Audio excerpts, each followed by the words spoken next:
Okay, this is a brief review of a fidget spinner toy that I purchased from Amazon. Um, it wasn't expensive, it's one of the budget versions. It costs 20 Great British pounds. It comes in this rather stylish fake carbon fibre case. Just quickly, it is, I don't know if you can read this, but it's DigiHero Finger Spinner Toy, new, made in China. Big barcode slapped on the back. Obviously, at the price point, it's going to be a Chinese manufactured device. It's not going to be anything made locally or in any other neighbouring countries. So the quality, straight from the start, this is a metal finger spinner toy. I didn't want the plastic ones. I wanted a metal one that had a bit more weight.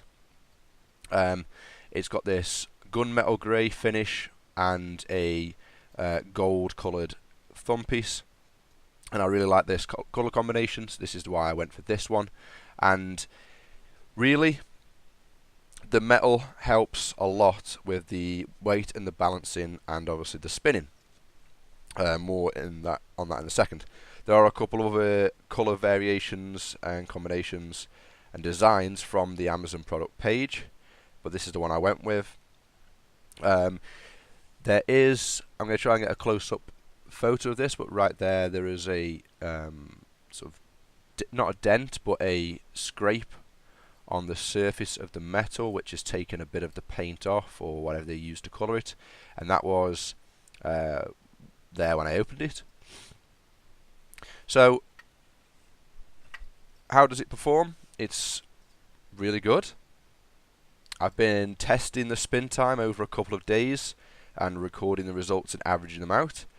So far we're looking at, with a pretty good tabletop spin, you give it a good flick, we're looking at about 5.5 to 6 minutes of spin time. That is thanks to the ceramic. It says ceramic on the Amazon product page, so I can only assume they are ceramic coated steel bearings. So I'm just going to take the thumb piece off here, which just simply unscrews. So the two thumb pieces.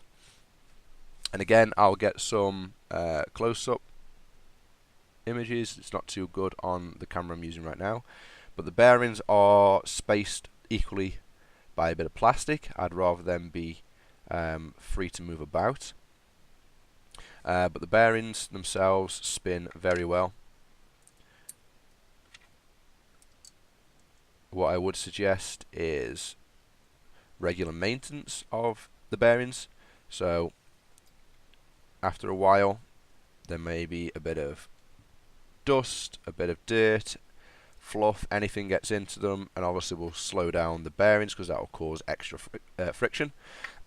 So it's worth just getting some rubbing alcohol or something, and maybe a toothbrush, or maybe even a air compressor, and blowing out the dirt. That's just to keep it healthy, keep it running as it should do from day one. As for the precision and performance of this particular spinner, for 20 quid you get what you pay for, really. It's a solid piece of metal. The caps aren't exactly that well made. There's a few dents and a few inconsistent lines, and I assume this coating is coming off already, and I've only had it a couple of days. But these are easily replaced. These thumb pieces are easily replaced, and like I said, for 20 quid you're getting what you pay for, really. There is a slight wobble. I'm not sure how obvious this is going to be on camera. I'll give it a good spin. Let's see if we can.